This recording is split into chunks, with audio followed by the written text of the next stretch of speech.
ठीक है, तो यहाँ पे ये करंट है, इस करंट की क्या करनी है अपने को, यहाँ पे कौन सी वैल्यू निकालनी है, आरएमएस एंड एवरेज वैल्यू निकालनी है। कैसे निकालेंगे,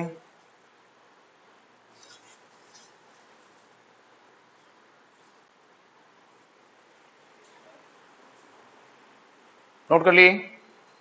तो यहाँ पे ये कौन सा इक्वेशन है, ये करंट की कौन सी वैल्यू का इक्वेशन है, इंस्टेंटेनियस वैल्यू। कौन सा इक्वेशन है ये, बताया था ना, स्मॉल आई यानी क्या होता है, इंस्टेंटेनियस वैल्यू ऑफ करंट है। तो इंस्टेंटेनियस वैल्यू का इक्वेशन है, इंस्टेंटेनियस वैल्यू का इक्वेशन क्या लिखे थे, ओमेगा टी, ये लिखे थे। तो ये किसकी वैल्यू है यहाँ पे, तो क्या मिल गया आपको यहाँ पे, ठीक है। अब हमको पता है कि आई एवरेज क्या होती है, तो 0.637 ऑफ आई एम होती है, ठीक है। आई आरएमएस क्या होती है, तो ये 0.707 ऑफ क्या होती है, ठीक है। तो मल्टीप्लाई करो तो आंसर आ जाएगा,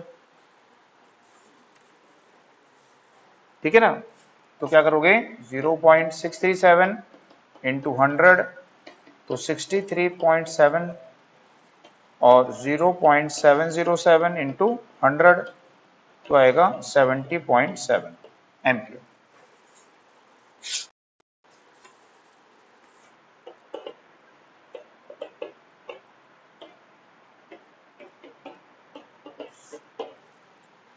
ठीक है, तो साइनसॉइडल करंट है, उसकी मैक्सिमम वैल्यू कितनी है, करंट है ना 20 एम्पियर पर, 20 एम्पियर। तो साइनसॉइडल करंट है, उसकी वैल्यू कितनी है, 20 एम्पियर है मैक्सिमम वैल्यू। तो क्या निकालने बोला है,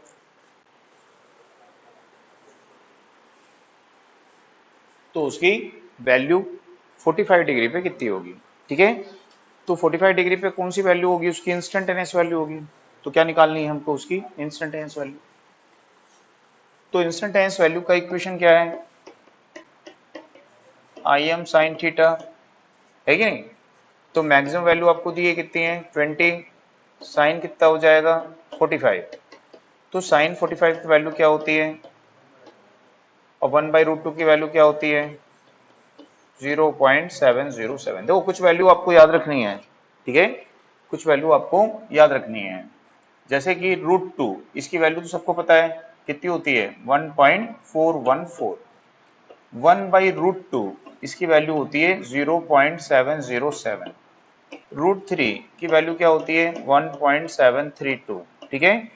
1/√3 की वैल्यू कितनी होती है, 0.577, ठीक है। ये वैल्यूज आपको याद रखनी है। 1/पाई, 1/पाई की वैल्यू क्या होती है, 0.318, ठीक है। तो ये कुछ वैल्यूज हैं, ये आपको यहाँ पे याद रखनी है। इसी तरह √3/2 की वैल्यू क्या होती है, तो 0.866, ठीक है। तो समझ में आ गया क्वेश्चन ये। तो मल्टीप्लाई किए कितना आया, 14 पॉइंट इतना एम्पियर आ जाएगा।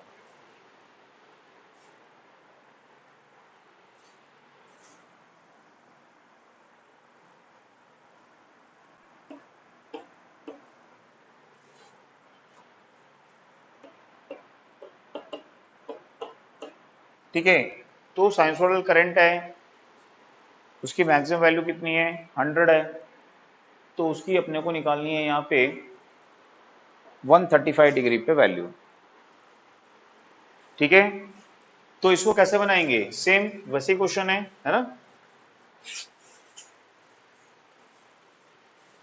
तो क्या होगा बताओ, ये होगा 100 साइन कितना होगा 135, और साइन 135 के लगभग है 90 प्लस थीटा। तो साइन 90 प्लस थीटा क्या होता है, कॉस थीटा।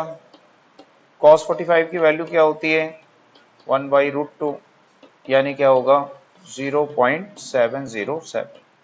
तो कितना आएगा ये 70.7 एम्पियर, ठीक है।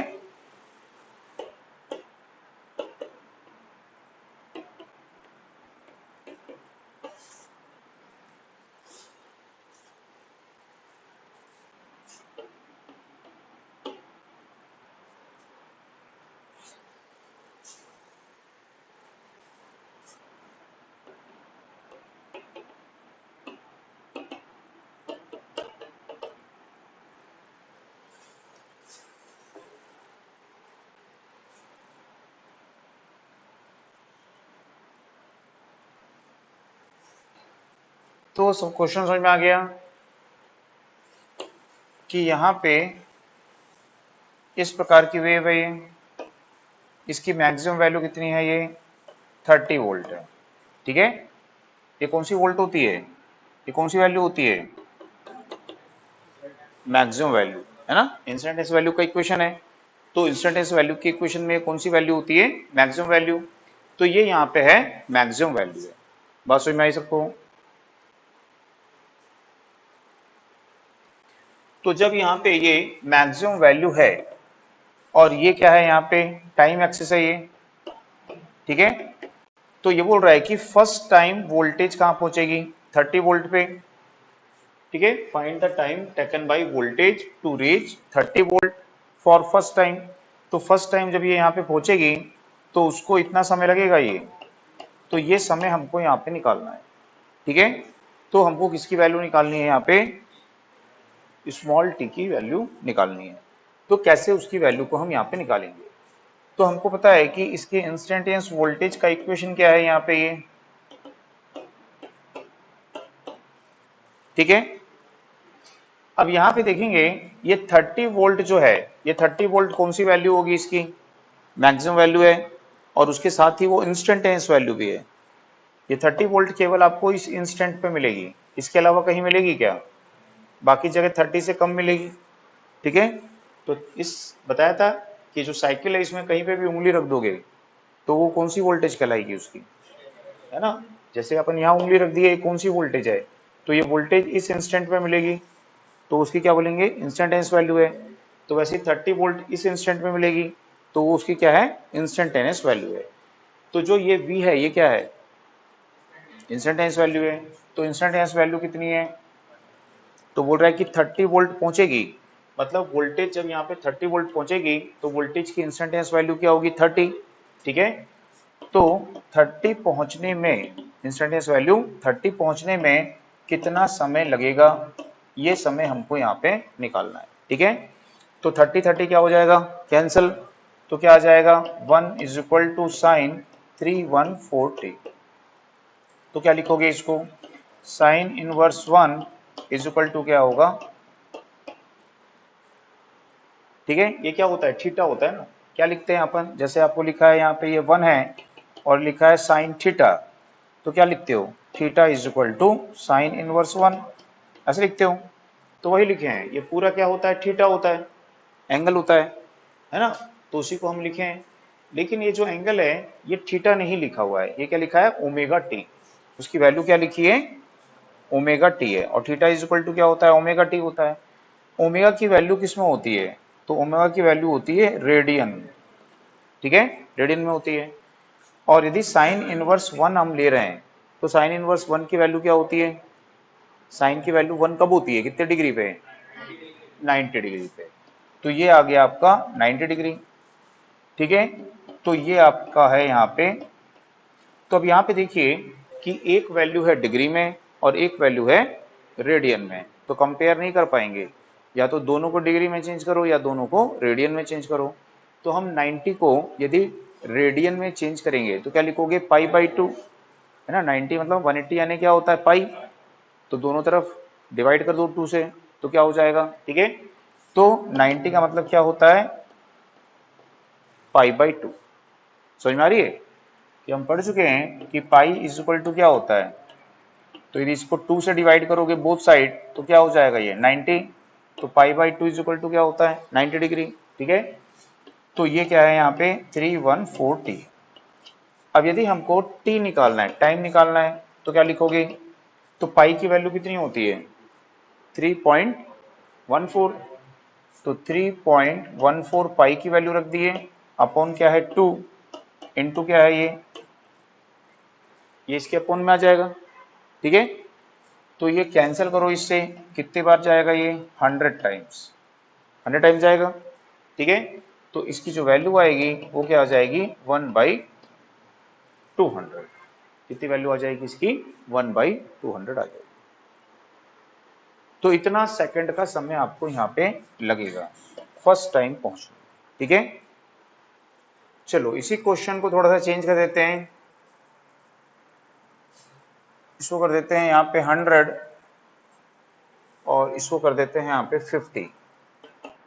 अब बनाओ, सेम क्वेश्चन है, सिर्फ वैल्यू को चेंज कर दिया है। तो यहाँ पे ये 100 दिया हुआ है यहाँ पे, तो ये दो तरह के क्वेश्चन आएंगे। देखो पहले क्वेश्चन में क्या था, दोनों वैल्यू इक्वल, दोनों वैल्यू क्या थी, इक्वल, बात समझ में आ रही है ना। तो उसका आंसर कितना आएगा, 1/200 आएगा। तो यहाँ पे जो मैक्सिमम वैल्यू होती है उसी के इक्वल दिया है वैल्यू, है ना, इंस्टेंटेनियस वैल्यू वही पूछ रहा है। और दूसरे में क्या पूछेगा, हाफ, कि यदि ये 100 है तो आपको क्या बोल रहा है कि ये 50 है, ये 100 है तो ये क्या है, ठीक है। तो इसमें क्या आएगा आंसर, 1/600 आएगा। ये आपको याद रख लो, है ना, फिर आपको वहाँ कैलकुलेशन नहीं करना पड़ेगा। सीधा देखो कि दोनों वैल्यू यदि सेम है तो 1/200 आएगा, और यदि दोनों वैल्यू में क्या है, हाफ है, तो क्या आएगा, 1/600 आएगा, ठीक है। तो यदि हम देख रहे हैं यहाँ पे कि इसको बनाते हैं तो ये 100 है, ये 50 हो जाएगा, है ना। तो इसकी वैल्यू क्या आ जाएगी, 1/2, यानी कि इसको बोलोगे 50/100, तो 1/2 आ जाएगी। तो ये 1/2 आ जाएगी। अब साइन 1/2 की वैल्यू कितनी होती है, 30, तो ये 30 डिग्री होगा। 30 को क्या लिखोगे, π/6, तो ये π/6 हो जाएगा, ठीक है। तो बाकी तो सेम है, यहाँ पे 6 आ जाएगा यहाँ पे, ये तो ये 600 हो जाएगा।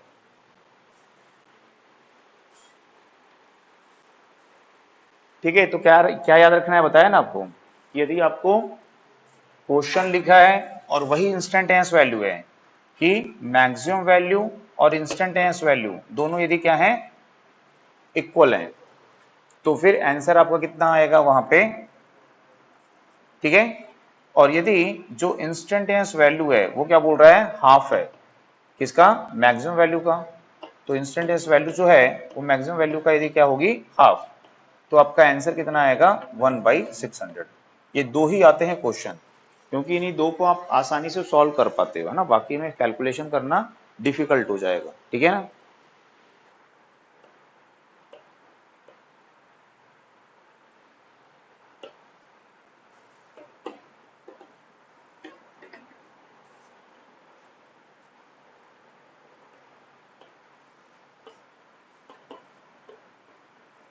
ठीक है, sinusoidal voltage has 200 volt peak to peak value, ठीक है। तो peak to peak value of sinusoidal voltage कितनी है, 200 वोल्ट है। तो वहां पे अपने को क्या निकालनी है, उसकी आरएमएस वैल्यू निकालनी है, आरएमएस वोल्टेज निकालनी है। तो अपन पढ़ चुके थे कल कि पीक पीक वोल्टेज किसके इक्वल होती है, 2 Vm के इक्वल होती है। तो पीक टू पीक इसको कितना दिया हुआ है, 200, ठीक है। तो क्या मिल जाएगा यहाँ पे आपको, Vm मिल गया। हमको आरएमएस निकालने के लिए क्या चाहिए होता है, तो वी आरएमएस क्या होती है, Vm/√2, ठीक है, या फिर 0.707 इंटू Vm, यानी कि 100, तो कितना होगा, 70.7 वोल्ट, ठीक है। क्वेश्चन समझ में आया कि एक अल्टरनेटिंग करंट है और वो अल्टरनेटिंग करंट कैसे परिवर्तित हो रही है, कैसे चेंज हो रही है, साइनोसॉइडली, यानी कि वो साइनोसॉइडल वेव है, ठीक है। तो उसकी फ्रीक्वेंसी जो है 50 हर्ट्ज और आरएमएस वैल्यू दिया हुआ है 20 एम्पियर। तो उसकी इंस्टेंटेनियस वैल्यू का इक्वेशन लिखना है, ठीक है। तो इंस्टेंटेनियस वैल्यू का इक्वेशन कैसे लिखोगे, करंट की इंस्टेंटेनियस वैल्यू का इक्वेशन क्या होता है, तो करंट की इंस्टेंटेनियस वैल्यू का इक्वेशन होता है I = Im sin omega T, या फिर 2π/ft। ओमेगा की वैल्यू क्या होती है, ओमेगा की वैल्यू क्या होती है, 2πf। तो ऐसे भी लिख सकते हो, 3-4 बताया था तरीके आपको लिखने के, ना, तो इसको हम ऐसे भी लिख सकते हैं। तो यहाँ पे यदि इंस्टेंटेनियस वैल्यू लिखनी है तो आपको क्या चाहिए, मैक्सिमम वैल्यू ऑफ करंट चाहिए। क्वेश्चन में क्या दिया हुआ है, आरएमएस वैल्यू दिया है, तो आपको क्या निकालनी पड़ेगी, मैक्सिमम वैल्यू। तो मैक्सिमम वैल्यू कैसे निकालोगे, तो √2 टाइम्स ऑफ क्या होगी, आरएमएस वैल्यू, कि नहीं होगी, कल पढ़ेगा ना अभी कि आरएमएस वैल्यू कैसे निकालते हो, तो मैक्सिमम वैल्यू अपन √2 लिखते हो, है ना। तो यदि मैक्सिमम निकालना है तो क्या करोगे, इन दोनों को मल्टीप्लाई करोगे, आ रही है समझ में? तो मैक्सिमम वैल्यू क्या होती है, √2 टाइम्स ऑफ क्या होती है, आरएमएस वैल्यू होती है ना, साइनोसॉइडल वेव के लिए। तो यहाँ पे आरएमएस वैल्यू है 20, तो 20√2 आ जाएगा ये, ठीक है। तो यहाँ पे हम क्या रख देंगे, ये 20√2, ठीक है। उसके बाद में साइन 2 पाई, पाई की वैल्यू कितनी होती है, 3 पॉइंट, ठीक है, 22/7 रेडियन में है ना। और एफ फ्रीक्वेंसी कितनी है, 50, दिया हुआ है 50, ठीक है, इनटू क्या हो जाएगा, टी। तो ये हो जाएगा 20√2 साइन 314t, ठीक है, ये इसका इक्वेशन हो जाएगा।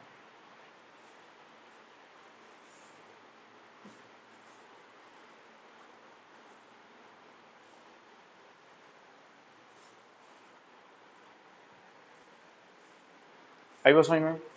सेकंड क्वेश्चन, सेकंड पॉइंट देखो, उसमें क्या लिखा है, find its value at 0.0025 second. तो उसकी जो वैल्यू है 0.0025 सेकंड्स पे क्या हो,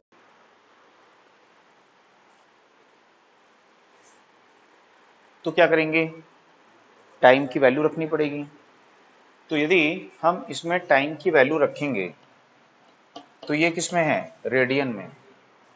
रेडियन में अपने को साइन की वैल्यू पता रहती है क्या, नहीं रहती है, तो हमको किस में रखना पड़ेगा, फिर डिग्री में रखना पड़ेगा, ठीक है। तो यहाँ पे जो ये इसकी इक्वेशन है, इसके इक्वेशन को हम क्या करेंगे, डिग्री में लिखेंगे। तो ये हो जाएगा, आइए मैं अभी निकाले हो आप, 20√2 साइन 2 पाई की वैल्यू डिग्री में कितनी होती है, 180, ठीक है। फ्रीक्वेंसी कितनी है, 50, टाइम कितना दिया है, 0.0025, ठीक है। इन सबको क्या करो, मल्टीप्लाई करो। तो जब इन सबको मल्टीप्लाई करोगे तो आपके पास में क्या आ जाएगा, एंगल, और इन सबका प्रोडक्ट कितना आएगा, 45 आएगा। इन सबको गुणा करोगे तो कितना आएगा, 45 आएगा, ठीक है। तो 20√2 साइन 45 क्या होता है, कैंसिल करोगे तो कितना आएगा, 20 एम्पियर। तो ये इसका आंसर है, ठीक है।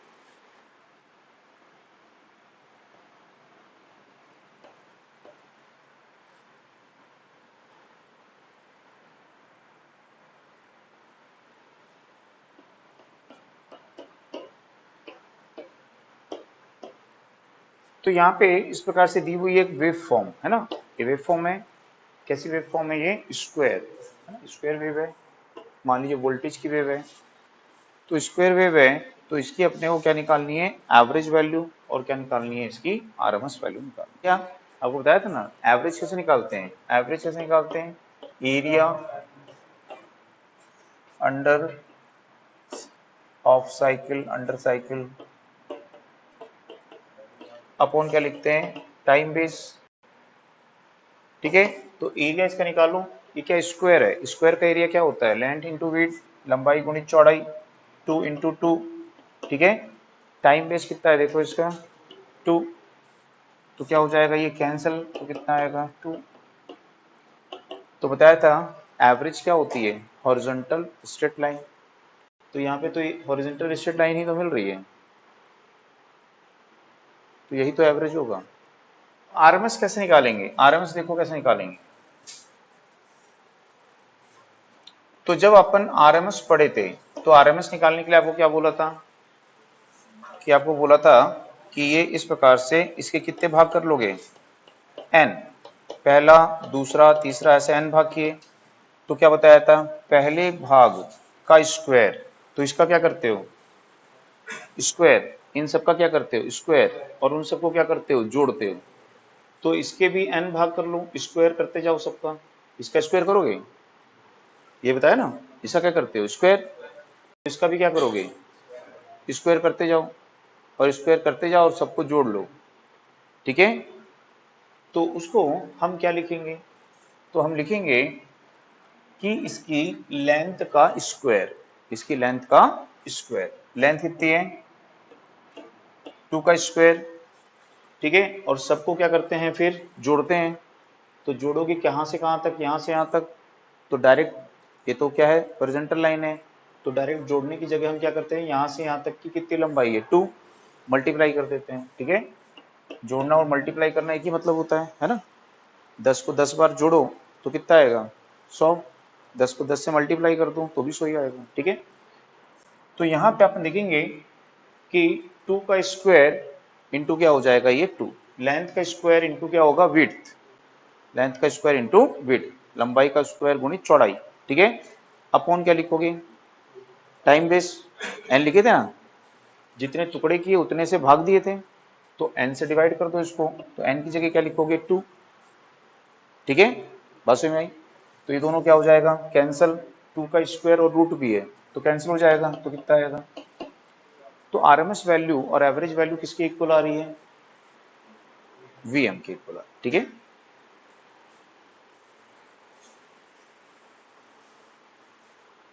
तो यदि इसका बोलेगा वो निकालो फॉर्म फैक्टर, फॉर्म फैक्टर क्या होता है, आरएमएस अपॉन एवरेज, तो आरएमएस भी 2 है, एवरेज भी 2 है, तो कितना आएगा, यदि बोलेगा इसका पीक फैक्टर निकालो, पीक फैक्टर, तो पीक फैक्टर क्या पढ़े थे, maximum value upon RMS value, तो मैक्सिमम वैल्यू कितनी है देखो 2, और आरएमएस वैल्यू भी कितनी है 2, तो ये भी कितना आएगा, तो इनमें इसकी वैल्यू क्या आएगी, 1 ही आएगी।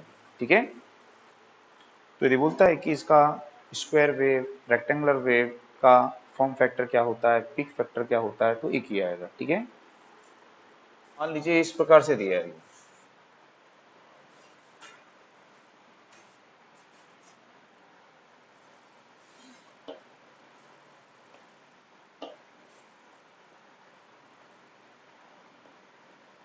इस प्रकार से ये पैटर्न रिपीट हो रहा है, 0 2 4 6 8 ऐसा चलता है। ठीक है, ये टाइम है सेकंड। अब इसकी बोला find its average and RMS value, तो क्या होगा, अब आपको देखना है यहाँ पे कि ये जो वेव होती, ये वेव को ऐसा होना चाहिए था, ऐसा होना चाहिए था, ऐसा होना चाहिए था ना, है कि नहीं, लेकिन इसमें नेगेटिव साइकिल को एलिमिनेट कर दिया है, नेगेटिव साइकिल को उसने हटा दिया है, तो ये कैसी वेव हो गई, अनसिमेट्रिकल, कैसी वेव हो गई, अनसिमेट्रिकल वेव हो गई। तो इसकी एक साइकिल लेना पड़ेगा आपको, एक साइकिल का एवरेज लेना पड़ेगा, एक साइकिल का आरएमएस लेना पड़ेगा। तो इसकी एक साइकिल क्या होगी, एक पैटर्न, आपको एक साइकिल होता है मतलब एक पैटर्न होता है, तो देखो पैटर्न कैसा बन रहा है, यहां से स्टार्ट हुआ, यहां फिनिश हुआ, फिर वही रिपीट हो रहा है, फिर ये स्टार्ट हो रहा है, फिर ये फिनिश हो रहा है, तो एक पैटर्न किसको बोलेंगे, यहां से यहां तक, ये इसका टाइम पीरियड होगा, ये इसका पैटर्न होगा, इसकी एक साइकिल ये होगी। तो इस साइकिल का आपको एवरेज लेना है और इसी साइकिल का आरएमएस लेना है। आई बात समझ में, तो अब उसका एवरेज निकालोगे, तो एवरेज कैसे निकालोगे, तो प्रोसीजर वही है, एरिया निकालना पड़ेगा, तो एरिया निकालो, एरिया निकाले, टाइम पे से डिवाइड किए, तो एरिया कितना आया, एरिया कैसे निकालोगे,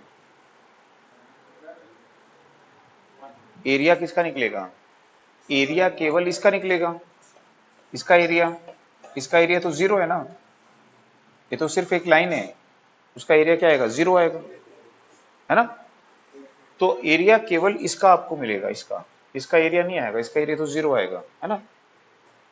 तो यहाँ पे एवरेज वैल्यू कैसे निकालेंगे, तो एवरेज वैल्यू निकालने के लिए आपको क्या करना पड़ेगा, इसका लंबाई और इसकी क्या लेनी पड़ेगी, चौड़ाई, है ना, लंबाई चौड़ाई, लेंथ विड्थ। ठीक है, ये एरिया मिल जाएगा, इसका एरिया तो कैलकुलेट नहीं कर पाओगे, 0 आएगा। टाइम बेस एक साइकिल का लेना पड़ेगा, area under 1 cycle, time base of 1 cycle. ठीक है, तो एरिया अंडर 1 साइकिल लेते, लेकिन इस साइकिल का तो हाफ साइकिल का तो मिलेगा ही नहीं, एरिया इसी का मिलेगा, तो एरिया इसका मिल जाएगा आपको, टाइम बेस 1 साइकिल का लो, यहाँ से यहाँ तक कितना आएगा 4, तो डिवाइड करोगे तो कितना आएगा।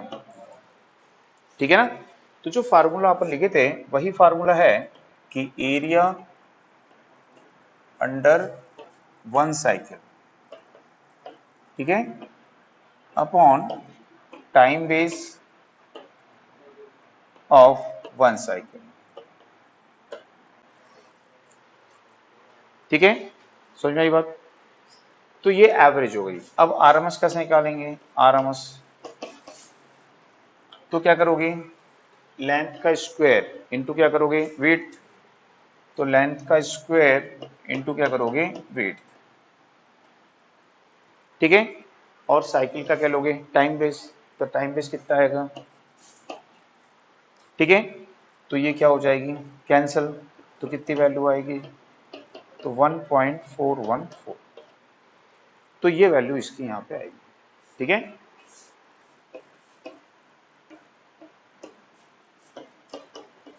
ठीक है, इसके निकालो।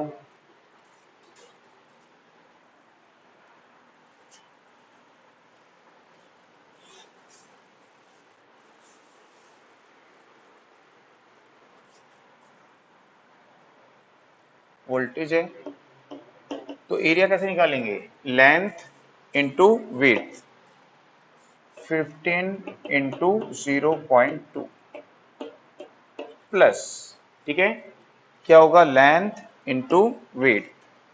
तो लेंथ कितनी है, -3 इंटू 0. इन दोनों यहां से यहां तक लोगे चौड़ाई, तो कितना होगा, 0.4, 6 माइनस 0.2 है ना। तो कितनी चौड़ाई आएगी इसकी, 0.4। माइनस साइन लगाना है, एरिया आप पॉजिटिव लोगे तो पॉजिटिव लोगे, नेगेटिव लोगे तो माइनस साइन लगाना पड़ेगा, है ना। टाइम बेस ऑफ क्या लिखेंगे, 1 साइकिल। एक साइकिल का टाइम बेस कितना होगा, 0.6। आई बात समझ में। अब इसको सॉल्व कर लो, कितना हो जाएगा ये 3, और ये कितना हो जाएगा -1.2। तो ये कितना होगा 1.8 बाय 0.6। तो कितना आएगा ये, तो 3 वोल्ट इसकी एवरेज वैल्यू आएगी।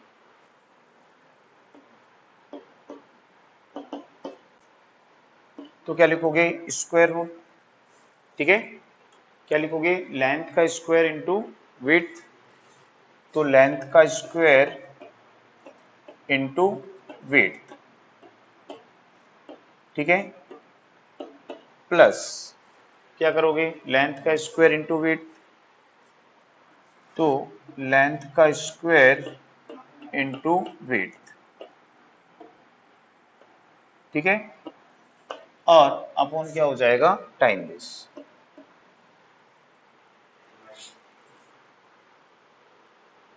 इसको सॉल्व कर लिए, 9 आया।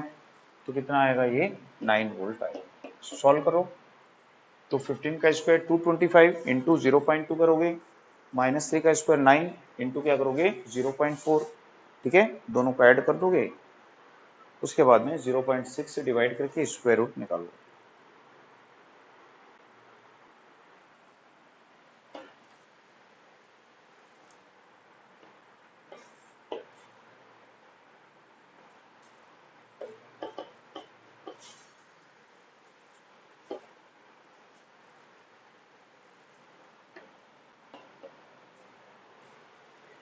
ठीक है, कैसी वेव है ये, साटूथ वेव है।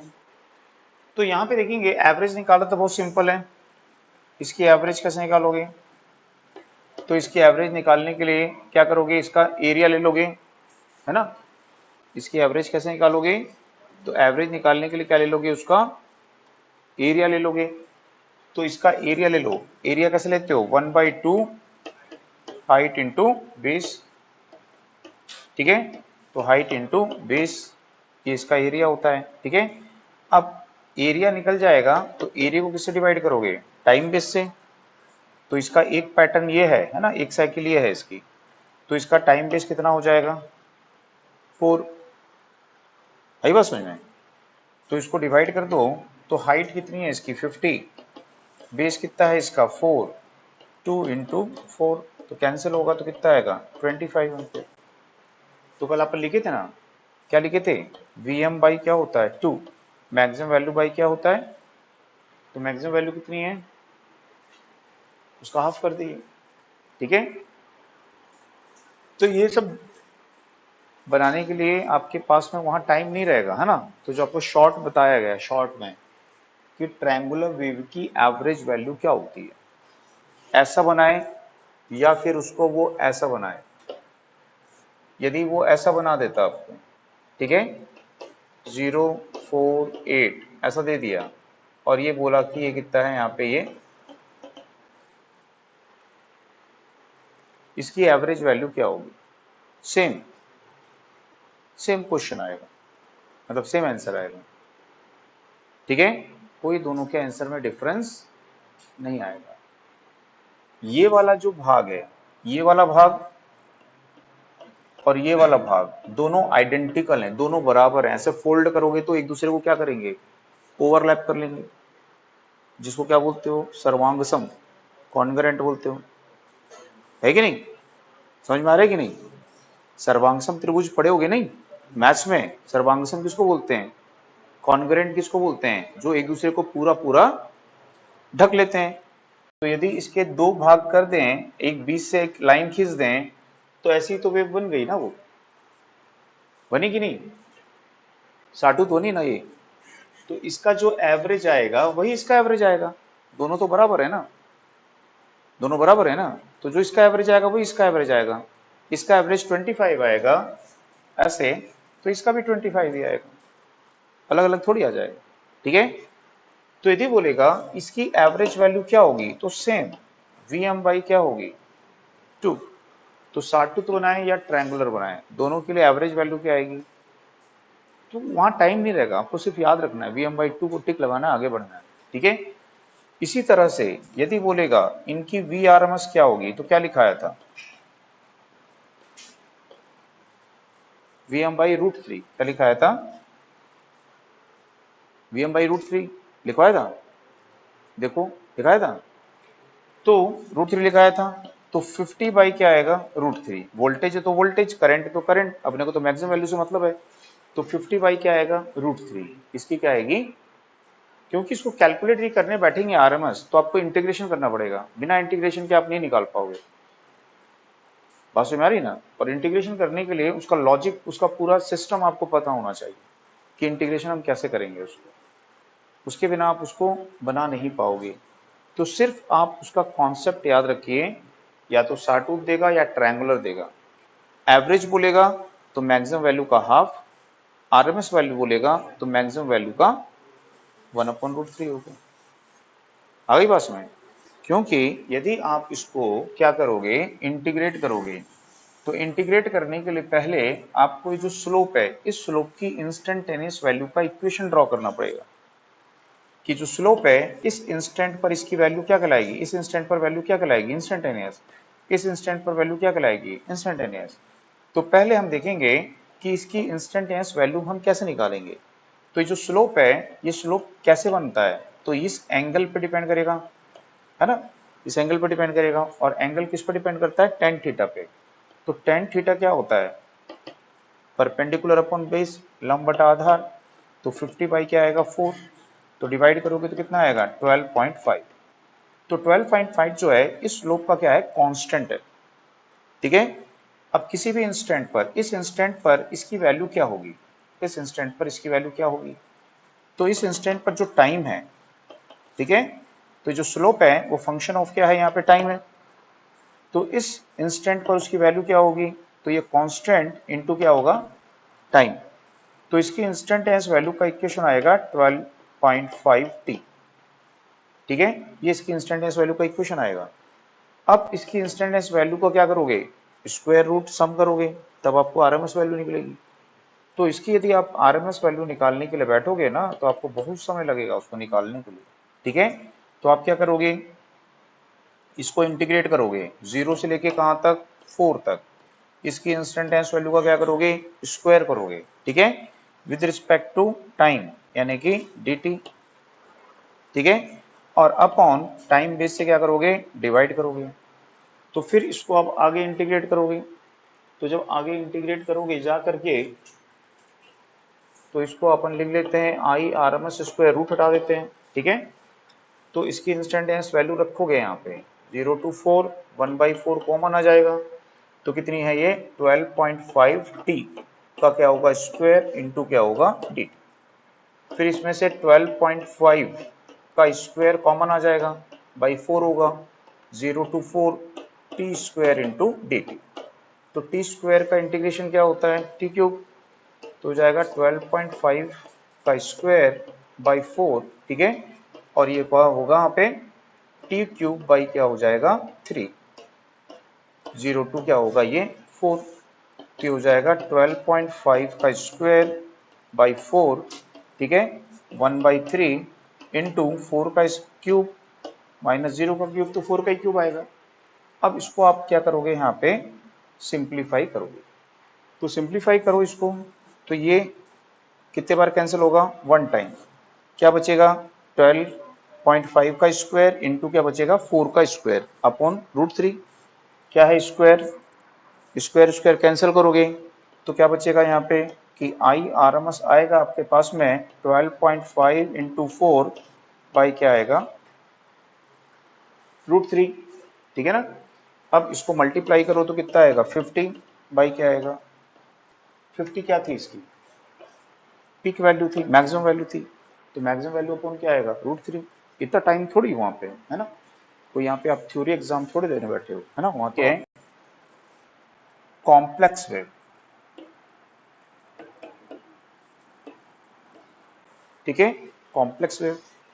तो कॉम्प्लेक्स वेव क्या होती है, तो जैसे देखते हैं कि अपने पास में ये है फंडामेंटल, थोड़ा सा बड़ा बना देते हैं इसको, हेडिंग डाल लो कॉम्प्लेक्स वेव।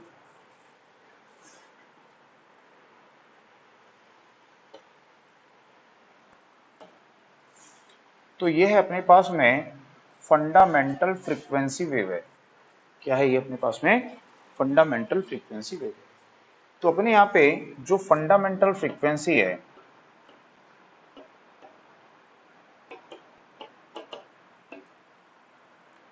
वो फंडामेंटल फ्रीक्वेंसी कितनी है सबको पता है 50 हर्ट्ज, है ना। अपने यहाँ जो मूल फ्रीक्वेंसी है, फंडामेंटल यानी क्या होता है, ठीक है, फंडामेंटल यानी क्या होता है मूल फ्रीक्वेंसी, तो अपने यहाँ जो मूल फ्रीक्वेंसी है वो कितनी है 50 हर्ट्ज आती है, 50 हर्ट्ज में जनरेशन करते हैं, तो ये उसी 50 हर्ट्ज फ्रीक्वेंसी की क्या है वेव है, तो अपन क्या बोलेंगे कि ये फंडामेंटल फ्रीक्वेंसी वेव है, ठीक है। लेकिन अपने सिस्टम में क्या होते हैं हार्मोनिक्स होते हैं, ठीक है, हार्मोनिक्स जो होते हैं वो ऑड हार्मोनिक्स भी होते हैं और वो एवन हार्मोनिक्स भी होते हैं। तो यदि हम देखें यहाँ पे कि जो ऑड हार्मोनिक्स होते हैं, ठीक है, कौन से हार्मोनिक्स होते हैं, जैसे थर्ड हार्मोनिक्स होता है, फिफ्थ हार्मोनिक्स होता है, सेवेंथ हार्मोनिक्स होता है, नाइन्थ हार्मोनिक्स होता है ना, ऐसे नंबर ऑफ हार्मोनिक्स हैं, करीब करीब ये 37 38 टाइप्स के हार्मोनिक्स होते हैं, ठीक है। तो ये कैसे हैं, ये ऑड हार्मोनिक्स हैं। यदि हम बोलेंगे कि एवन हार्मोनिक्स है, तो यदि एवन हार्मोनिक्स होगा तो हार्मोनिक्स क्या होगा, सेकंड होगा, फोर्थ होगा, सिक्स्थ होगा, एट्थ होगा, तो ये क्या होगा एवन हार्मोनिक्स होगा। तो ये जो हार्मोनिक्स हैं ये होते क्या हैं, तो ये हाई फ्रीक्वेंसी वेव्स होती हैं जो फंडामेंटल फ्रीक्वेंसी के मल्टीपल में होती हैं, ठीक है। तो यदि आपको बोल रहा है कि ट्रिपलन फ्रीक्वेंसी हार्मोनिक्स है, ट्रिपलन फ्रीक्वेंसी हार्मोनिक्स है या फिर थर्ड हार्मोनिक्स है, तो इसका मतलब है कि इसकी जो फ्रीक्वेंसी होती है वो 3 टाइम्स ऑफ क्या होती है फंडामेंटल फ्रीक्वेंसी होती है। तो फंडामेंटल फ्रीक्वेंसी का कितना होगी ये 3 टाइम्स 150 हर्ट्ज हो जाएगी। यदि फिफ्थ हार्मोनिक्स है, ठीक है, तो फिफ्थ हार्मोनिक्स की जो फ्रीक्वेंसी होगी वो क्या होगी 5 टाइम्स ऑफ फंडामेंटल फ्रीक्वेंसी होगी, ठीक है, तो ये कितनी हो जाएगी यहाँ पे 250 हर्ट्ज होगी। तो इन्हीं को हार्मोनिक्स बोलते हैं। तो high frequency and low amplitude, amplitude बताया था ना, मैक्सिमम वैल्यू को क्या बोलते हो एम्पलीट्यूड, तो high frequency and low amplitude की जो ये वेव्स होती हैं इन्हीं को क्या बोलते हैं हार्मोनिक्स बोलते हैं, ठीक है। तो ये जो हार्मोनिक्स होती हैं ये जनरेट कैसे होते हैं, तो इनके जनरेशन के कई रीजन होते हैं, जैसे सैचुरेशन ऑफ कोर, ट्रांसफॉर्म वगैरह पढ़ते हैं तो उसके कोर के सैचुरेशन के लिए ट्रिपलन फ्रीक्वेंसी हार्मोनिक्स जरूरी है, उसके बिना उसकी कोर जो है वो मैग्नेटाइज नहीं होगी, ठीक है। अल्टरनेटर होता है, अल्टरनेटर में यदि अनएवन एयर गैप है, असमान एयर गैप है, तो वहां पे क्या होगा हार्मोनिक्स प्रोड्यूस्ड होंगे, ठीक है। तो इस तरह से ये हार्मोनिक्स कई रीजन से, या कहीं पे शॉर्ट सर्किट हुआ है, कुछ फॉल्ट हुआ है, तो वहां पे हार्मोनिक्स जनरेट हो जाते हैं। तो ये जो हार्मोनिक्स जनरेट होते हैं, ठीक है, वो इस फंडामेंटल फ्रीक्वेंसी की वेव्स के साथ में क्या होंगे, ऐड हो जाएंगे। बात समझ में आई? तो ये जो वेव है, ये वेव कौन सी है, फंडामेंटल है। अब मान लीजिए ट्रिपलन फ्रीक्वेंसी हार्मोनिक्स इसमें ऐड हो जाता है, ठीक है। तो क्या होता है, तो ट्रिपलन फ्रीक्वेंसी हार्मोनिक्स जो ऐड होगा वो कितनी फ्रीक्वेंसी होगी उसकी बताओ, कितनी होगी, 3 गुना। ट्रिपल फ्रीक्वेंसी हार्मोनिक्स की फ्रीक्वेंसी कितनी है, 3 गुना है। तो 3 गुना मतलब कि जितने समय में ये एक साइकिल लगाएगा उतने समय में वो 3 साइकिल लगाएगा। साइकिल पर सेकेंड की फ्रीक्वेंसी होती है ना। तो यदि अपन देखें कि उसकी ये एक साइकिल है, ये उसकी दूसरी साइकिल है, ये उसकी तीसरी साइकिल है, ठीक है। तो एक साइकिल, 2 साइकिल, 3 साइकिल, 3 साइकिल लगाएगा वो, ठीक है। तो जब अपन देखेंगे कि ये फंडामेंटल फ्रीक्वेंसी है, ये ट्रिपलन फ्रीक्वेंसी हार्मोनिक्स है, यहाँ पे दोनों पॉजिटिव साइड है, तो दोनों क्या होंगे, यहाँ पे ऐड हो जाएंगे।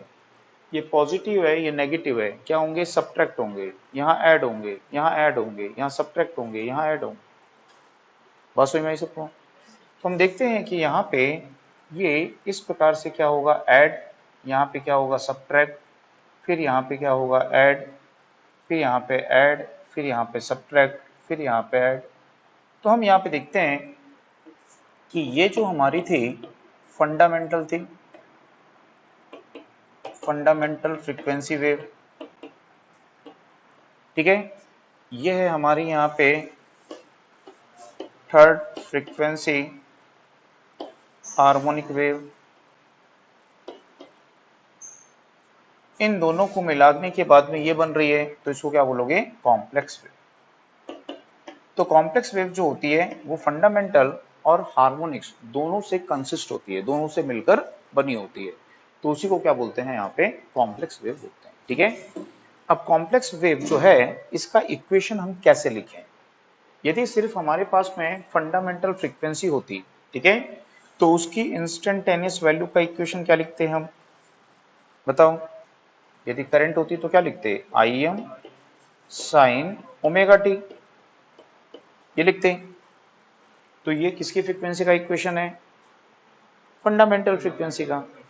अब यदि इसमें ट्रिपलन फ्रीक्वेंसी हार्मोनिक्स को ऐड कर दें, तो ऐड कर देंगे, इसमें जोड़ देंगे। ट्रिपलन फ्रीक्वेंसी हार्मोनिक्स भी क्या है, साइनोसोडल है वो भी, ठीक है। तो ये 3m, 3m क्या बता रहा है, थर्ड हार्मोनिक्स की मैक्सिमम वैल्यू है, ठीक है। साइन, इसकी फ्रीक्वेंसी क्या होगी, 3 टाइम्स, तो 3 ओमेगा आ जाएगा, ठीक है। 3 ओमेगा इंटू क्या आ जाएगा, टी, क्योंकि ओमेगा इज इक्वल टू क्या होता है, 2 पाई एफ, है कि नहीं। यदि फ्रीक्वेंसी 3 गुना है तो क्या लिखोगे, 3f, तो 3 कॉमन ले लोगे तो क्या बचेगा, 2 पाई एफ, तो क्या हो जाएगा, 3 ओमेगा हो जाएगा, ठीक है। तो इसकी जो फ्रीक्वेंसी है वो क्या होगी, 3 टाइम्स हो जाएगी। तो ये कॉम्प्लेक्स वेव का क्या होगा, इक्वेशन हो जाएगा। तो ये इक्वेशन ऑफ कॉम्प्लेक्स वेव होगा।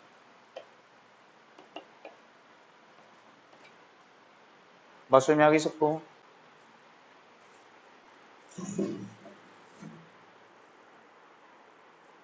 अब इसमें और भी हो सकते हैं हार्मोनिक्स, जरूरी नहीं है कि एक ही हार्मोनिक्स हो, नंबर ऑफ हार्मोनिक्स ऐड करते जाओ, ठीक है।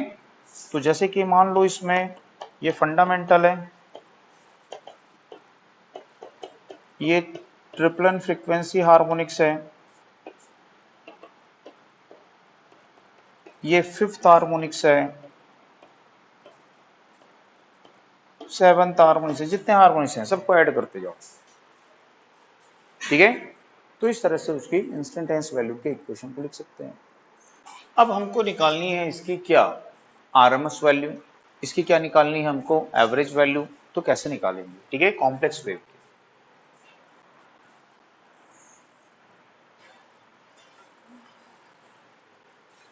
तो यदि हमको इसकी निकालनी है आरएमएस वैल्यू, आई आरएमएस, ठीक है, तो कैसे निकालोगे, तो यहां पे यदि इसकी आरएमएस निकालते तो कैसे निकालते हैं,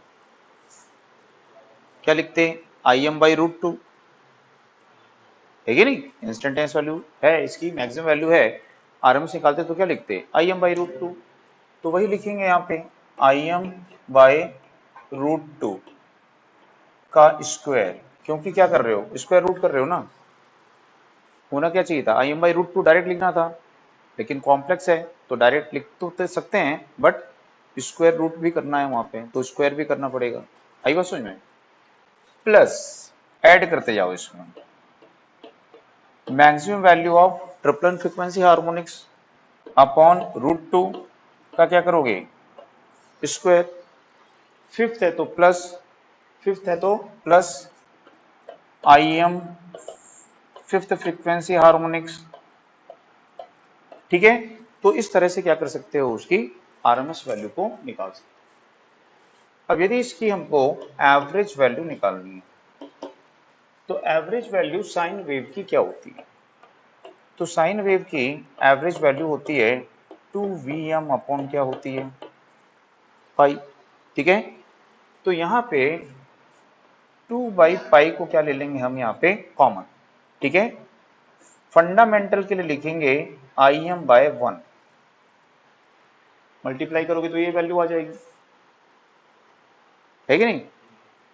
प्लस, लेकिन और हार्मोनिक कंपोनेंट है, तो कौन सा हार्मोनिक है, थर्ड, तो 3m, इसकी एंगुलर वेलोसिटी कितनी है 3 टाइम्स, तो 3 से क्या करोगे इसको डिवाइड, बस में। यदि फिफ्थ है तो Im मैक्सिमम वैल्यू, इसकी एंगुलर वेलोसिटी क्या है 5 है, तो 5 से उसको डिवाइड करेंगे, ठीक है। तो इस तरह से क्या निकाल सकते हैं, उसकी एवरेज वैल्यू निकाल सकते हैं।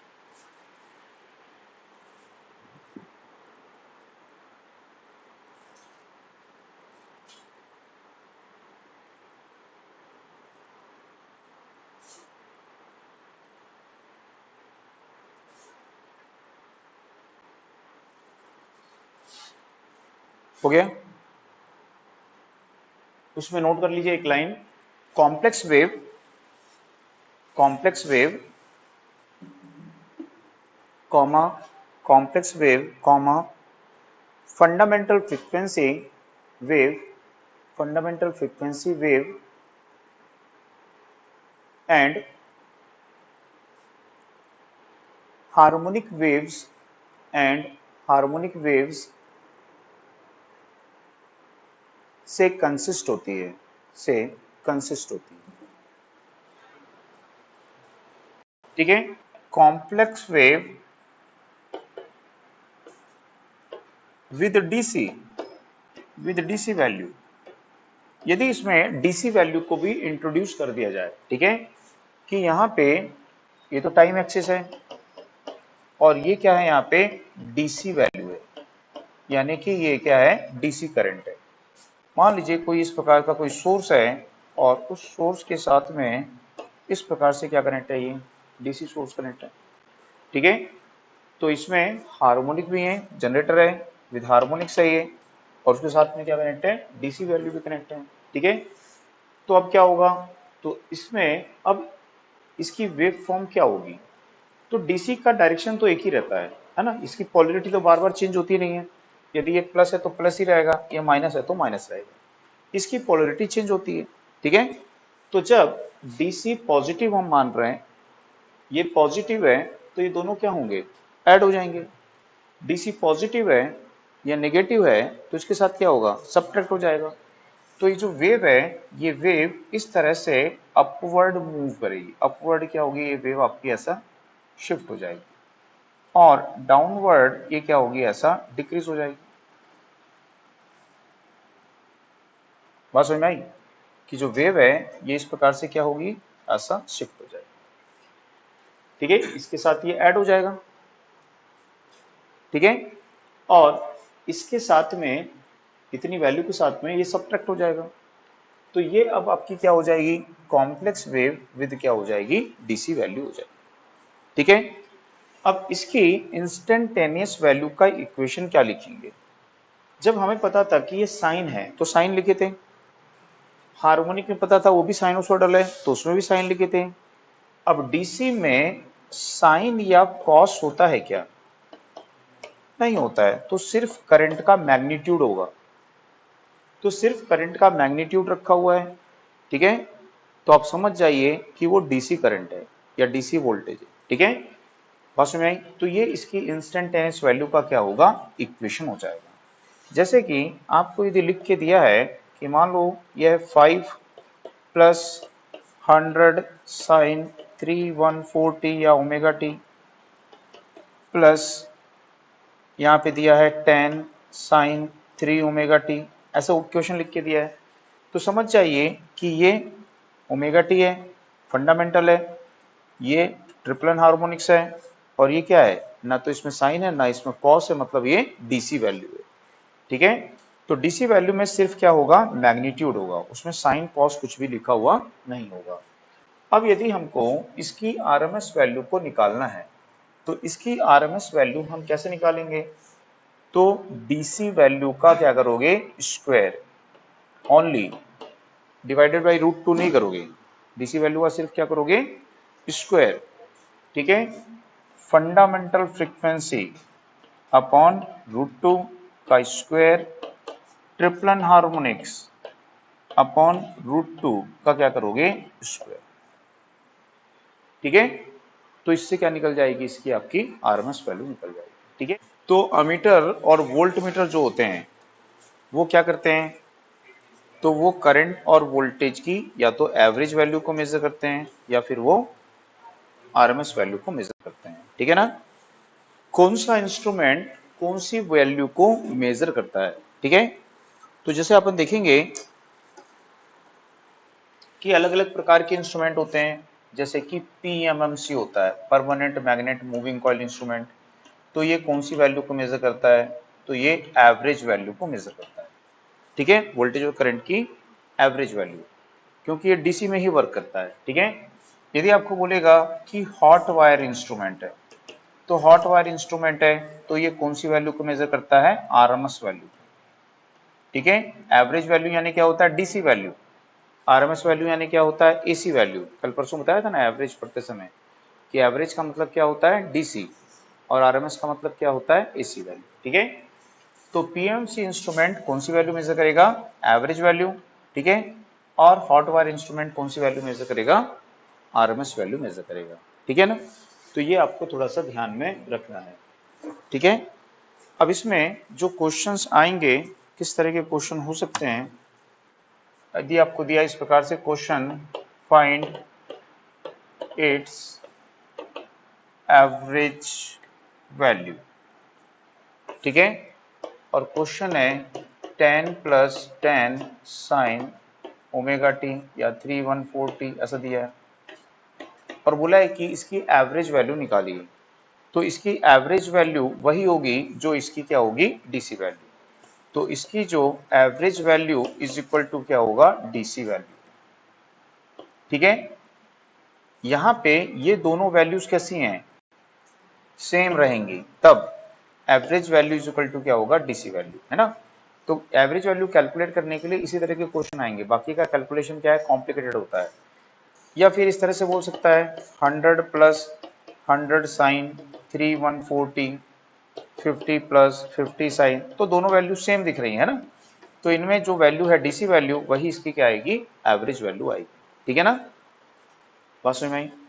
आरएमएस वैल्यू तो निकाल सकते हो, आरएमएस वैल्यू यदि निकालने बोलेगा इसके आरएमएस वैल्यू निकालो, तो आरएमएस कैसे निकालोगे, तो बोर्ड पे लिखा है, देखो बोर्ड पे लिखा हुआ है। ठीक है, तो यदि बोलेगा इसकी आरएमएस वैल्यू निकालो, तो क्या करोगे, डीसी वैल्यू का स्क्वायर प्लस 10 बाई क्या हो जाएगा, बात समझ में आ गई। तो डीसी वैल्यू, ये डीसी वैल्यू है, डीसी वैल्यू का स्क्वायर प्लस क्या होता है, मैक्सिमम वैल्यू अपॉन √2 का स्क्वायर। ठीक है, और उसका स्क्वायर रूट, तो क्या हो जाएगा, ये हो जाएगा आपका 100 कितना हो जाएगा, 50 का स्क्वायर रूट, तो 150 का क्या आएगा, ये स्क्वायर रूट आएगा।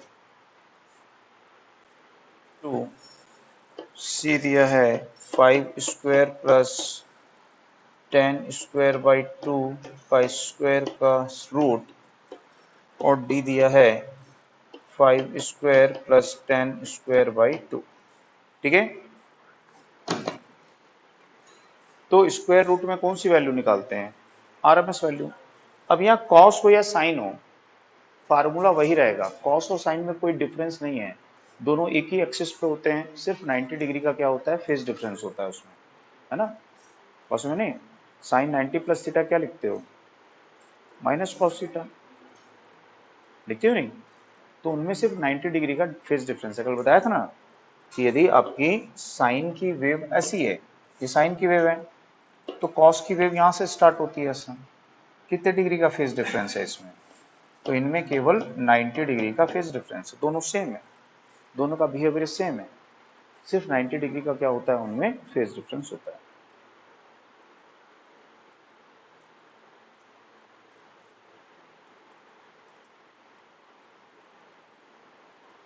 तो क्या आएगा आंसर, ठीक है, तो सब कुछ समझ में आया, डीसी वैल्यू का स्क्वायर, ठीक है, और अपॉन क्या हो जाएगा, मैक्सिमम वैल्यू अपॉन √2 का स्क्वायर, तो √2 का स्क्वायर 2 हो जाएगा, तो ये आंसर आएगा इसका। तो इस तरह से क्वेश्चन आएंगे, है ना, एसी थ्रू प्योर रेजिस्टेंस, ठीक है, एसी थ्रू प्योर रेजिस्टेंस, यानी कि प्योर रेजिस्टेंस का एसी सर्किट है ये, ठीक है। तो यदि हम देखें कि ये एक प्योर रेजिस्टेंस है, प्योर रेजिस्टेंस किसको बोलते हैं, प्योर रेजिस्टेंस किसको बोलते हैं बताओ, जिसमें कोई भी इंडक्टेंस नहीं होता है, ठीक है, तो प्योर रेजिस्टेंस को ही क्या बोलते हैं, इसको बोलते हैं नॉन इंडक्टिव रेजिस्टेंस। बात समझ में आ रही है, यदि कोई ये एक वायर है, इस वायर से अल्टरनेटिंग करंट फ्लो हो रही, तो इसमें भी इंडक्टेंस है, ठीक है, लेकिन हम ऐसा अज्यूम कर लेते हैं कि कोई एक रेजिस्टेंस है जिसमें बिल्कुल भी इंडक्टेंस नहीं है, जहां भी अल्टरनेटिंग करंट है फ्लक्स लिंकेजेस होगा, ठीक है, सेल्फ इंड्यूस्ड ईएमएफ वहां होगी ही, और वहां पे इंडक्टेंस होगा ही, ठीक है, लेकिन इंडक्टेंस इतना कम होता है कि हम उसको क्या मान सकते हैं, नेग्लिजिबल मान सकते हैं, ठीक है। तो नॉन इंडक्टिव रेजिस्टेंस को ही क्या बोलते हैं, प्योर रेजिस्टेंस बोलते हैं, ठीक है। अब ये रेजिस्टिव सर्किट है ये, अब इसको क्या करेंगे, यहाँ पे वोल्टेज अप्लाई करेंगे, इसमें क्या फ्लो होगी, यहाँ पे करंट, तो करंट जब फ्लो होगी तो क्या करेगी, इसमें वो वोल्टेज ड्रॉप होगा, तो वी आर जो है ये क्या होगा, रेजिस्टिव वोल्टेज ड्रॉप होगा, तो वी आर जो है ये क्या होगा, रेजिस्टिव वोल्टेज ड्रॉप, ठीक है, तो क्या बोलेंगे इसको हम, रेजिस्टिव वोल्टेज ड्रॉप। अब ये जो रेजिस्टिव वोल्टेज ड्रॉप है, ठीक है, क्या यहाँ पे इसकी कौन सी वैल्यू आपको मिलेगी, तो इंस्टेंटेनियस वैल्यू, बात समझ रही है। तो यदि हम देखें कि इंस्टेंटेनियस वैल्यू ऑफ वोल्टेज, ठीक है, ड्रॉप इन रेजिस्टेंस, तो instantaneous value of voltage drop को क्या लिखोगे, स्मॉल v, किसके इक्वल होगा, instantaneous value of current into resistance, है कि नहीं। देखो सिंपल है, जिस करंट के कारण वोल्टेज ड्रॉप हो रहा है वही तो नाम दोगे, यदि रेजिस्टेंस से इंस्टेंटेनियस करंट जाएगी तो इंस्टेंटेनियस वोल्टेज ड्रॉप, यदि आप बोलोगे आरएमएस करंट है तो आरएमएस वोल्टेज ड्रॉप, यदि बोलोगे आप मैक्सिमम वैल्यू की करंट है तो मैक्सिमम वैल्यू वोल्टेज ड्रॉप, है कि नहीं, जो करंट जाएगी वही करंट वोल्टेज ड्रॉप करेगी, उसी को वो नाम दे देंगे वहां पे, ठीक है। तो हमको पता है यहाँ पे कि इंस्टेंटेनियस जो यहाँ पे वोल्टेज ड्रॉप होगा वो किसके इक्वल होगा, आई आर के। अब इंस्टेंटेनियस वोल्टेज का इक्वेशन हमको पता है, कितने दे रहे हैं हम, कितने दे रहे हैं, तो हम दे रहे हैं इसको Vm sine omega t equal to क्या हो जाएगा, आई आर, ठीक है। तो आई की वैल्यू कैसे निकालोगे, तो Vm अपॉन आर क्या हो जाएगा, ये साइन ओमेगा टी आ जाएगा, ठीक है। तो हम देखेंगे कि जो Vm अपॉन आर है, ठीक है, Vm अपॉन आर है, इसकी वैल्यू कहाँ पे आ रही है, तो आई एम की जगह आ रही है, आई एम की जगह आ रही है, ठीक है। चलो उसको भी छोड़ दो। आपको बोलता है कि ये करंट कौन सी है, इंस्टेंटेनियस वैल्यू ऑफ करंट है, ठीक है। यदि आपको बोले कि इस करंट की मैक्सिमम वैल्यू कब मिलेगी, तो when sine omega t is equal to क्या होगा 1, इसकी मैक्सिमम वैल्यू क्या हो सकती है, साइन की मैक्सिमम वैल्यू क्या हो सकती है, एक से ज्यादा होती है क्या साइन की वैल्यू, नहीं होती है, पढ़े हो रही साइन थीटा, तो साइन थीटा की मैक्सिमम वैल्यू कितनी हो सकती है 1, एक से ज्यादा नहीं हो सकती है ना। साइन थीटा जो होता है उसकी मैक्सिमम वैल्यू 1 कब होती है, ये 90 डिग्री पे, ये 90 डिग्री है, ये मैक्सिमम वैल्यू है उसकी। इससे कम डिग्री पे, इससे ज्यादा डिग्री पे उसकी वैल्यू क्या हो जाती है, घट जाती है, ठीक है। तो साइन की मैक्सिमम वैल्यू क्या हो सकती है 1, कितने डिग्री पे होती है, 90 डिग्री पे होती है। तो बोलता है कि when sine omega t is equal to क्या होगा 1, ठीक है, then I is equal to क्या होगा, आई होगा कि नहीं होगा बताओ। यदि इसकी वैल्यू 1 होगी तो करंट की इंस्टेंटेनियस वैल्यू क्या होगी, मैक्सिमम वैल्यू के इक्वल होगी, ठीक है। तो यदि इसकी वैल्यू 1 होगी, करंट की इंस्टेंटेनियस वैल्यू मैक्सिमम वैल्यू के इक्वल होगी, तो ये क्या होगा, वी एम अपॉन आर होगा। तो ये करंट की कौन सी वैल्यू होगी, मैक्सिमम। तो मैक्सिमम वैल्यू कैसे निकाला, सिंपल ना, मैक्सिमम वोल्टेज को रेजिस्टेंस से डिवाइड कर दिया, मैक्सिमम वोल्टेज को रेजिस्टेंस से डिवाइड कर दिया ना, तो मैक्सिमम करंट आएगी ना। भाई आपके पास में ये वोल्टेज है, ये वोल्टेज की पीक वैल्यू है, मैंने बोला 100 वोल्ट इसकी पीक वैल्यू है।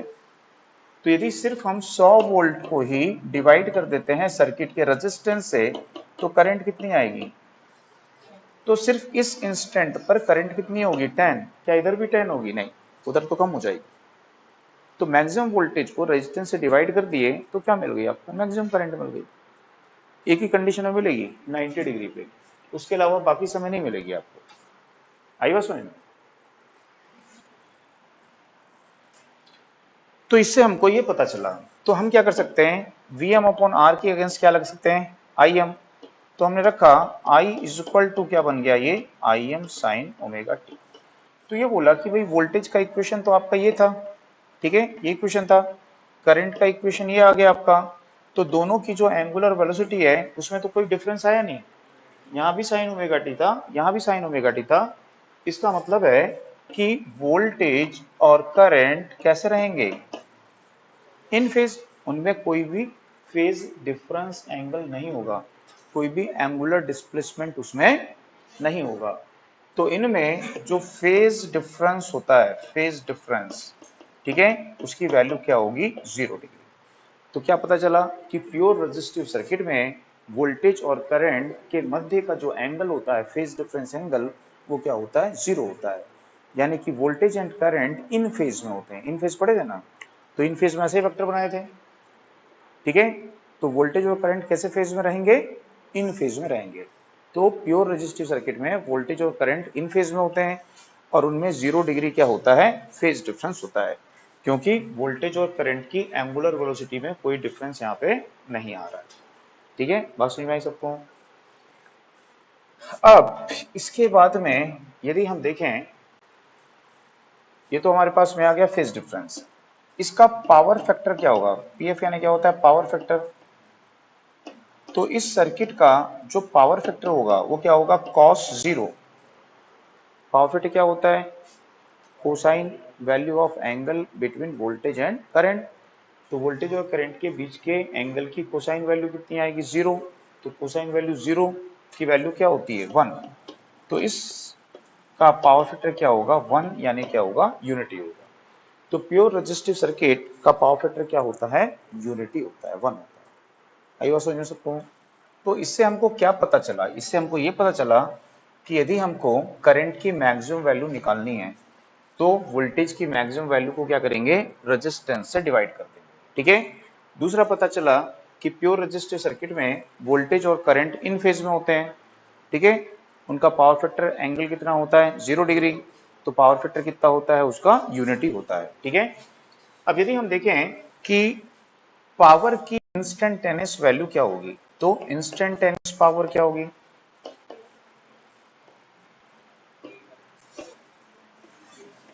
ठीक है। तो पावर की इंस्टेंटेनियस वैल्यू को किससे शो करेंगे, स्मॉल p से, और ये होगा वोल्टेज की इंस्टेंटेनियस वैल्यू इनटू करंट की इंस्टेंटेनियस वैल्यू। तो वोल्टेज की इंस्टेंटेनियस वैल्यू कितनी थी, तो वोल्टेज की इंस्टेंटेनियस वैल्यू थी Vm sin ओमेगा टी। तो करंट की इंस्टेंटेनियस वैल्यू क्या होगी, Im sin ओमेगा टी।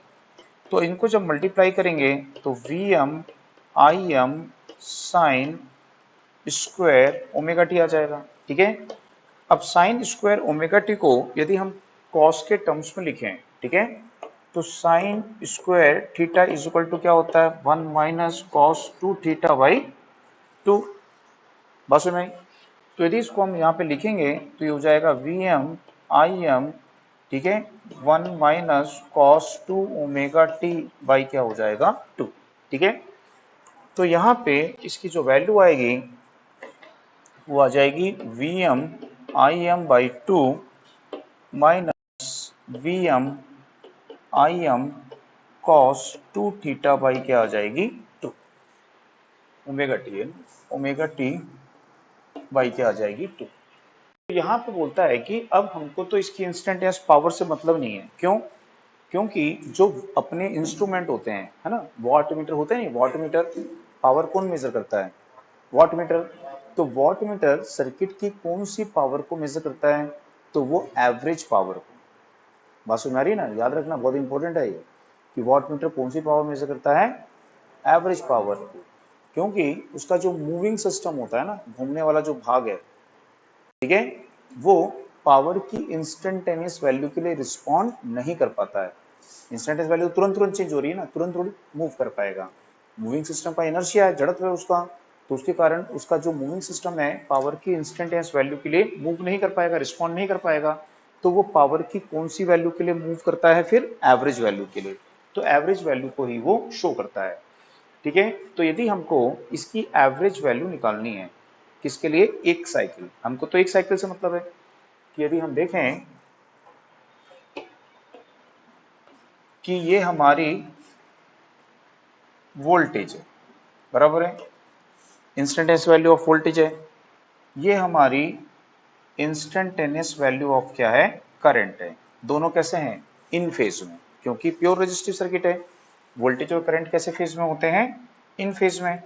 तो ये वोल्टेज और करंट की कौन सी वैल्यू है, इंस्टेंटेनियस वैल्यू है। ठीक है, तो वोल्टेज और करंट की इंस्टेंटेनियस वैल्यू का प्रोडक्ट क्या होता है, पावर की इंस्टेंटेनियस वैल्यू होती है। तो यदि हम देखें वोल्टेज और करंट को मल्टीप्लाई करेंगे तो अपने पास में क्या आएगी, ये पावर की इंस्टेंटेनियस वैल्यू आ जाएगी। तो ये इंस्टेंटेनियस वैल्यू ऑफ पावर है, वोल्टेज और करंट की इंस्टेंटेनियस वैल्यू का प्रोडक्ट है। यहाँ पे भी वोल्टेज करंट की इंस्टेंटेनियस वैल्यू है, लेकिन दोनों कैसे हैं, negative, negative into negative multiply करोगे तो क्या आएगा, पॉजिटिव। ठीक है, तो पावर क्या हो गई यहाँ पे, ये ऐसा पॉजिटिव। तो ये पावर की इंस्टेंटेनियस वैल्यू है, ये भी पॉजिटिव है, बिकॉज वोल्टेज एंड करंट दोनों क्या है यहाँ पे, नेगेटिव। ठीक है, तो प्योर रेजिस्टिव सर्किट में पावर कैसी होती है, ऑलवेज पॉजिटिव होती है। प्योर रेजिस्टिव सर्किट में पावर ऑलवेज कैसी होती है, पॉजिटिव होती है। पॉजिटिव पावर का मतलब क्या होता है, पावर का जो फ्लो है वो सोर्स से कहाँ हो रहा है, लोड में। तो यदि पावर का फ्लो केवल सोर्स से लोड में होता है तो उसको क्या बोलेंगे, पॉजिटिव पावर। यदि पावर अपोजिट आती है, लोड से कहाँ आ रही है, तो क्या बोलेंगे उसको, नेगेटिव पावर। तो इसकी जो पावर है वो ऑलवेज क्या होती है, यहाँ पे पॉजिटिव होती है। ठीक है, यानी कि रेजिस्टेंस क्या करता है, पावर लेते रहता है, सोर्स से पावर लेता है, रिटर्न नहीं करता है। तो पावर लेता है तो क्या करता है, उसको कंज्यूम करता है, खर्च करता है। तो रेजिस्टेंस जो है वो क्या है, कंज्यूमर है, पावर को क्या करता है, वो कंज्यूम करता है। ठीक है, अब यदि मैं बता रहा था कि हमको क्या क्या करना है, इसका क्या निकालना है, तो हमको एक साइकिल, ये हमारी जो एक साइकिल है, इस एक साइकिल में पावर की एवरेज वैल्यू क्या होगी। ठीक है, तो इसको क्या करेंगे, हम यहाँ पे इंटीग्रेशन करेंगे एवरेज निकालने के लिए। ठीक है, तो जब हम इसका इंटीग्रेशन करेंगे एवरेज निकालने के लिए, तो पावर की एक साइकिल के लिए, जब वोल्टेज की एक साइकिल के लिए पावर को इंटीग्रेशन करेंगे तो ये वाले जो टर्म्स होता है, ये टर्म्स क्या हो जाएगा, यहाँ पे जीरो हो जाएगा। तो ये बताता है कि पावर की जो इंस्टेंटेनियस वैल्यू है उसमें टू कंपोनेंट्स हैं। एक जो है ये पल्सेटिंग कंपोनेंट है, फ्रीक्वेंसी डिपेंडेंट कंपोनेंट है। ठीक है, और दूसरा क्या है, ये कांस्टेंट है। ठीक है, तो जब हम इसको इंटीग्रेशन करते हैं तो इसकी जो वैल्यू है, इसकी वैल्यू क्या हो जाएगी, वहां पे 0 हो जाएगी। तो इस सर्किट की जो एवरेज पावर हमको आएगी, वो एवरेज पावर क्या आएगी, Vm Im बाई क्या आएगी 2। तो ये इस सर्किट की क्या होती है, एवरेज पावर होती है। यदि देखेंगे कि ये वोल्टेज का कौन सा पॉइंट होगा, पीक पॉइंट, मैक्सिमम वैल्यू होगी। ये करंट की कौन सी वैल्यू होगी, पीक पॉइंट, मैक्सिमम वैल्यू होगी। तो ये पावर की कौन सी वैल्यू होगी, पीक पॉइंट होगा, मैक्सिमम वैल्यू होगी। तो वोल्टेज और करंट की मैक्सिमम वैल्यू का प्रोडक्ट पावर की मैक्सिमम वैल्यू है, ठीक है, और उसका क्या बोल रहा है, हाफ। तो जो एवरेज वैल्यू है वो अपने को यहाँ पे मिलेगी, ये इसकी एवरेज वैल्यू होगी Vm Im बाई क्या होगी, ये 2। आई बात समझ में। अब यदि हम देखें कि Vm Im बाई 2 को क्या लिख सकते हैं, तो इसको लिख सकते हैं Vm बाई रूट 2, इसको लिख सकते हैं Im बाई रूट 2। तो Vm बाई रूट 2 यानी क्या होता है, Vrms। Im बाई रूट 2 यानी क्या होता है, Irms, ठीक है। तो यहाँ पे पावर होती है एवरेज, पावर क्या होती है, एवरेज। हमेशा पावर की कौन सी वैल्यू लेते हैं, एवरेज। तो एवरेज वैल्यू होती है पावर, लेकिन ये वोल्टेज और करंट की कौन सी वैल्यू का प्रोडक्ट होती है, आरएमएस वैल्यू। ऐसा लिखा नहीं होता है, हम डायरेक्ट पावर का फार्मूला क्या लिख देते हैं, V इंटू आई। इसी में रजिस्टिव सर्किट के लिए पावर का फार्मूला क्या लिख दिए, V इंटू आई। तो आपको समझ जाना है कि ये पावर की एवरेज वैल्यू ही रहेगी, ठीक है। और ये वोल्टेज की कौन सी वैल्यू है, करंट की, क्योंकि हम पढ़ चुके हैं इसी सर्किट में वोल्टेज और करंट की कौन सी वैल्यू लेते हैं। तो वोल्टेज और करंट की आरएमएस वैल्यू का प्रोडक्ट पावर की क्या आती है, एवरेज वैल्यू। आई बात समझ में, इसको नोट कर लो। अब यहाँ पे देखो इसमें कि ये हमारी वोल्टेज की क्या है, एक साइकिल है, ठीक है, उसका टाइम पीरियड है, ठीक है। और यही क्या करता है, फ्रीक्वेंसी को डिटरमाइन करता है। फ्रीक्वेंसी क्या होती है, रेसिप्रोकल ऑफ टाइम पीरियड होती है ना।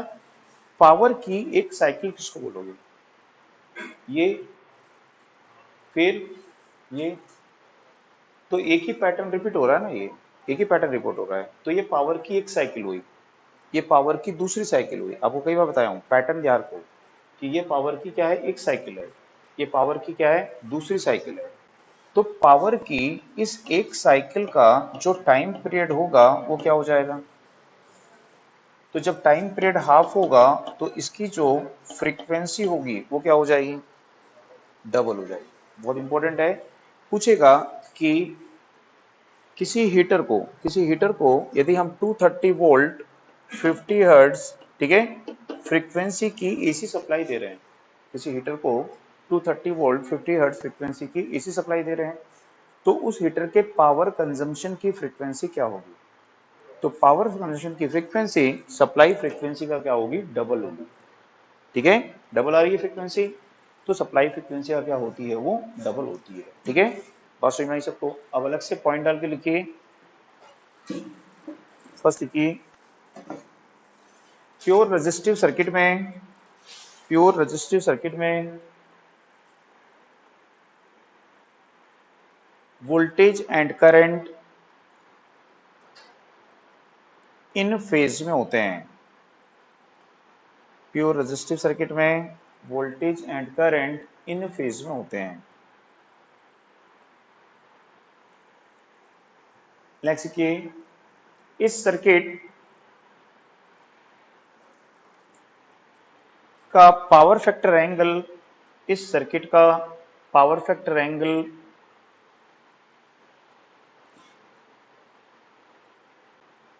0 एंड पावर फैक्टर यूनिटी होता है। इस सर्किट का power factor angle 0 and power factor unity यानी 1 होता है।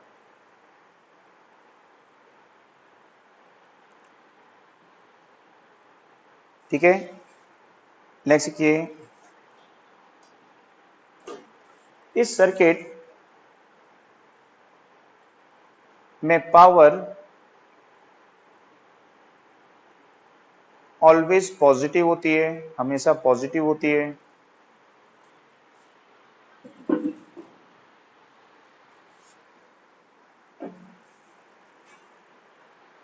अर्थात पावर सोर्स से लोड, पावर सोर्स से लोड की तरफ फ्लो होती है, सोर्स से लोड की तरफ फ्लो होती है,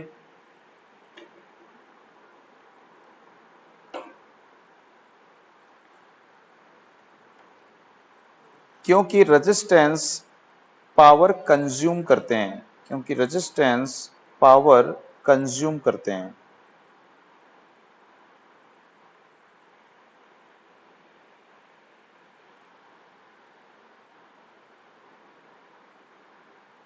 ठीक है, नेक्स्ट के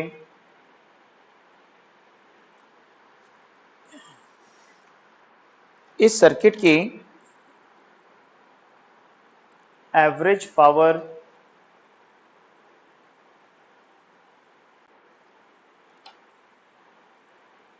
वोल्टेज एंड करंट की आरएमएस वैल्यू, इस सर्किट की एवरेज पावर, उसके बाद कॉमा लगा दो, इस सर्किट की average power comma voltage and current की आरएमएस वैल्यू का प्रोडक्ट होती है, का गुणनफल होती है, का प्रोडक्ट होती है, का गुणनफल होती है। ठीक है, उसके बाद में नेक्स्ट लिखिए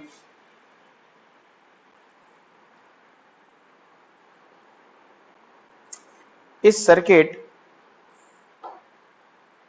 के पावर कंजम्पशन की फ्रीक्वेंसी, इस सर्किट के पावर खपत की फ्रीक्वेंसी, पावर कंजम्पशन की फ्रीक्वेंसी सप्लाई फ्रीक्वेंसी का ट्वाइस होती है, सप्लाई फ्रीक्वेंसी का दुगना होती है।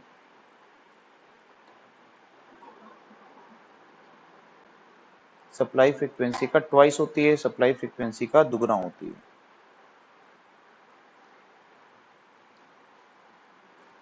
या पावर की एंगुलर वेलोसिटी, पावर की एंगुलर वेलोसिटी ब्रैकेट में लिखो ओमेगा, एंगुलर वेलोसिटी को किससे शो करते हैं, ओमेगा। वोल्टेज की एंगुलर वेलोसिटी का, वोल्टेज की एंगुलर वेलोसिटी का ट्वाइस होती है, डबल होती है, 2 ओमेगा होती है। वोल्टेज की एंगुलर वेलोसिटी का ट्वाइस होती है, डबल होती है, 2 ओमेगा, ब्रैकेट में लिख लो 2 ओमेगा होती है। ठीक है, समझ में आया इतना? एक क्वेश्चन लिख लो, उसी में याद रहेगा। एक हीटर को 230 वोल्ट 50 हर्ट्ज, एक हीटर को 230 वोल्ट 50 हर्ट्ज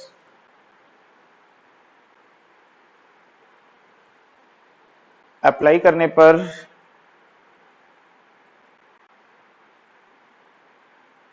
उसके पावर कंजम्पशन की फ्रीक्वेंसी, उसके पावर कंजम्पशन की फ्रीक्वेंसी कितनी होगी, उसके पावर कंजम्पशन की फ्रीक्वेंसी कितनी होगी। ठीक है, तो कितनी हो जाएगी, 50 इंटू 2, 50 इंटू 2 100 हो जाएगी, है कि नहीं?